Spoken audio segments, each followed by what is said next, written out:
anigoo ah Cabdulqaadir Maxamed waxaan idinku soo dhaweeyaa waa barnaamijka talo iyo tusaale waxaan hadda idin soo gudbin qofka ugu horeeya ee qadka ku jira halo walaal loo soo gudbi magacaaga meeshaad ka soo hadlayso magacaygu waxa la yiraahdaa Ismahaan Cali Warsame xagee ka soo hadlay waxaan ka soo hadlayaa London walaal waxaad noo soo gudbisaa taladaada iyo cidii markaa ay ku socoto taladeedu waxa la talin lahaa dhalinyarada Soomaaliyeed maadaama wadankii uu burbur ka jiro oo la haysto oo madaxdii wadanka maanta maamul lahayd ee gacan cadow ay ku jirto waxaan la talin lahaa dhalinyarada Soomaaliyeed ee qurbaha joogta iyo kuwa aqoonta leh ee wadamada kale ku noolba Afrika gartay maxaad markaa aad kula talinaysaa adoo markaa noo sheegay waxaan kula talin lahaa inay sameeyaan xisbiyo oo ay sameystaan madaxyo oo ay ka qayb galaan dawladda because nin dhalinyaro Soomaaliyeed ee dawladda maanta ka muuqdaan ma jiro waxa maanta dawladda ku jira waa oday Soomaaliyeed ee berigii hore aqoontu lahaa maanta ku rabo inuu wax ku maamulo taasna wax suurtoobaysa ma leh marka hadda waxaad leedahay dhalinyarada waa inay meesha ay ka muuqdaan oo ay muxuu ahaa siyaasadda ku soo biiraan waa fikrad fiican oo saliima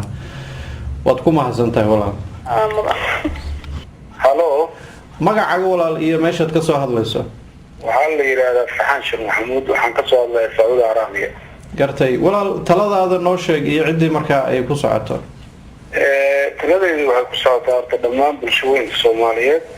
khaasatan dadkan dhalinyarada ee aad taariikhku ayada dambe ugu baaba'ay dadweynaha caalamka ku yaal bashir dhalinyaradan badda aadka ugu baaba'ay ayaa waxaan rabaa inaan uga digo intii taladeeda ay intii garaadkayga gartay marka ma soo martay meesha hadda iyagu ay ku tahriibayaan wadadaas ma soo martay anigu badweyn ma soo marin laakiin waa ku sigtay laakiin ma soo marin weligiina bad ma dhex tegin oo nin xataa dabaashi Soomaaliya dabaalin jiray maahay laakiin markaan dhammaan noqdo badweyntan dhalinyaradu siday ugu baaba'day siday iyo waxa ay doonayaan oo ka horeeya مثلا haddaan ka soo qaadno dhalinyaradan badweynta Boosaaso ka soo baxdo Yemen iyo u socota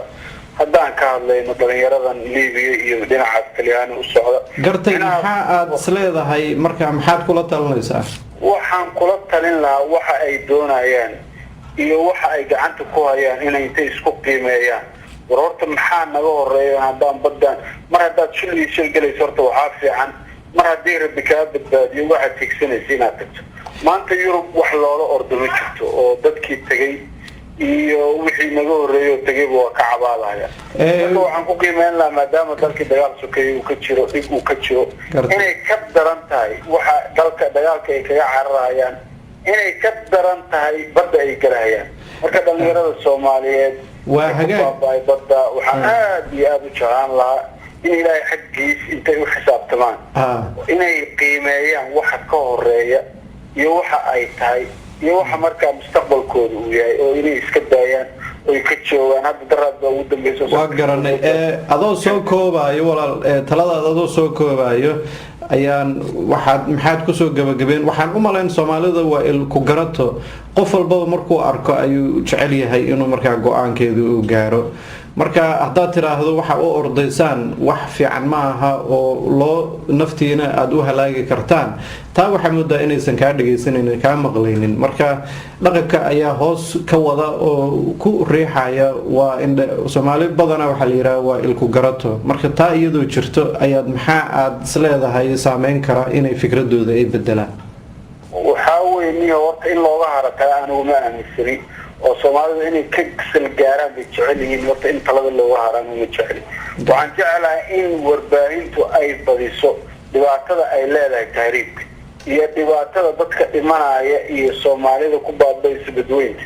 inay badiyaan bay taladu ku fiican tahay maana hadii looga haro in la dhaho maxay ahayd Soomaalidu in meeshii tiigsadaan inay gaaraan bay jecel yihiin horta laftirkeeda dib baa ku jira marka adoo raaliga anaa meel dheer ka soo hadlay waxaan jeclaan lahaa dadkii dhageysanaya inay wacyi ku badiyaan dadkii badda ku baaba'ay inta madaxda iyo inta bahweynta caalamka oo warbaahinta media adduunka waad mahadsantahay markii ka warsan TV dhammaan bahweynta xataa media waaya walaal inay kaani weyn ka qaadan karaan okay waan gartay walaal assalaamu calaykum waraxmatullahi wa calaykum salaam waraxmatullahi wabarakaatu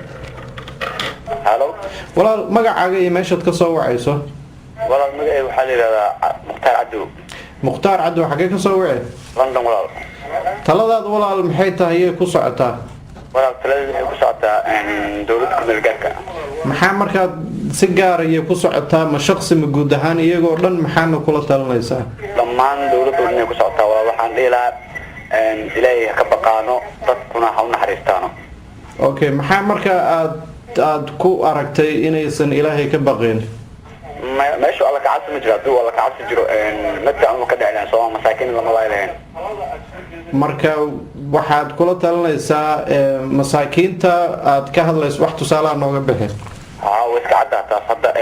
dhibkii ugu dambeeyey oo ka dhacay wadada Makka al-Mukarrama dadku waxay ku tilmaamaan inay maxaakiimta sameeyeen laakiin dowladda inay ka dambeysaa iska caddaatay marka sidee ku caddayn kartaa sababtoo ah waxay ku caddaan wadadaas nin oo shaqsi caadi ama dadku xataa deegaanka degan ma imaan karaan gartay marka anagoo aanu kusii dheeraanaynin maxaa kula talinaysaa marka aad si guud waxaan kula talin lahaa ilaahay inay ka baqaan masaakiintana u naxariistaan maadaama mas-uuliyadda masaakiintu ay garabka saafeen gartay alla kacabsi inay uga soo baxaan waad mahadsan tahay walaal mukhtaar aad iyo aad mahadsan tahay weli waxaan dhex ku jirnaa barnaamijka taliyo tusaale aan u yeero ruuxa xiga ee soo wacay halo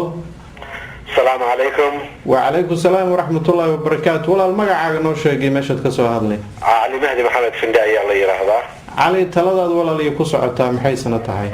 ina anigu waxaan taladaydu tahay in Cornel Hassan Daahir Aways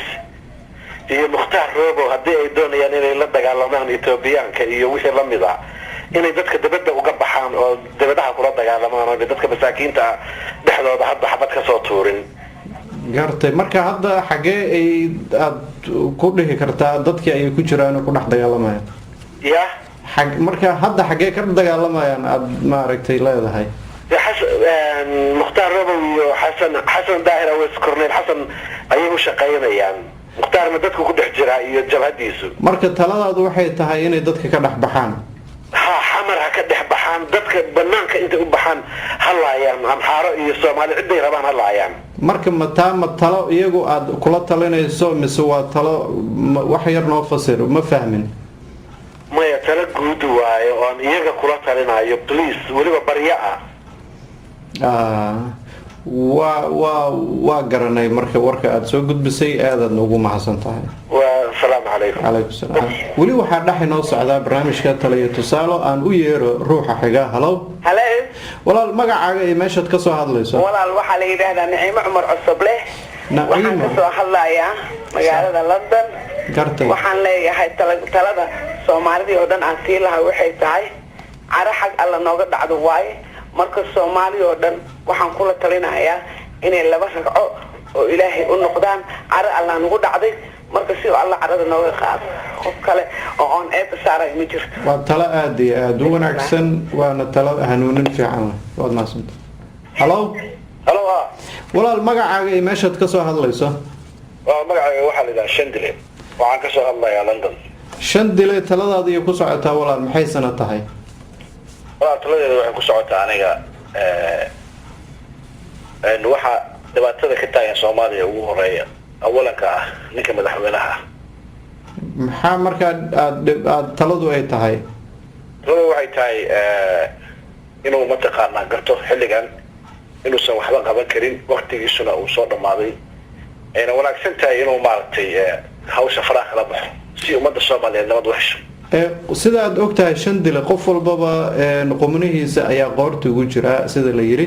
marka adna waad saxsan tahay sida adigu aad u malaynayso isna sidoo kale sidoo u malaynayo saxsan yahay sidee marka si kale aad ku tusi kartaa aad leedahay taladaadu sidoo ku qaato والله حقيقي waxa weeye qofka bini'aadanka ah waxa weeye waa inuu mataqaanaa wax haduu gacanta ku hayo oo sida nidaamku uu yahay ama diintu ay tahay uga soo baxo haduu sidii uga soo bixi waayo oo dhibaato meeshii ka dhacday waxna degalayihiin waxa wanaagsan qofka marka inuu garto inuusan meesha waxba ka qaban karin ma inuu meesha si taagnaado sababta dhibku waa sii siyaadaya waa garanay waad ku mahadsan tahay Shandile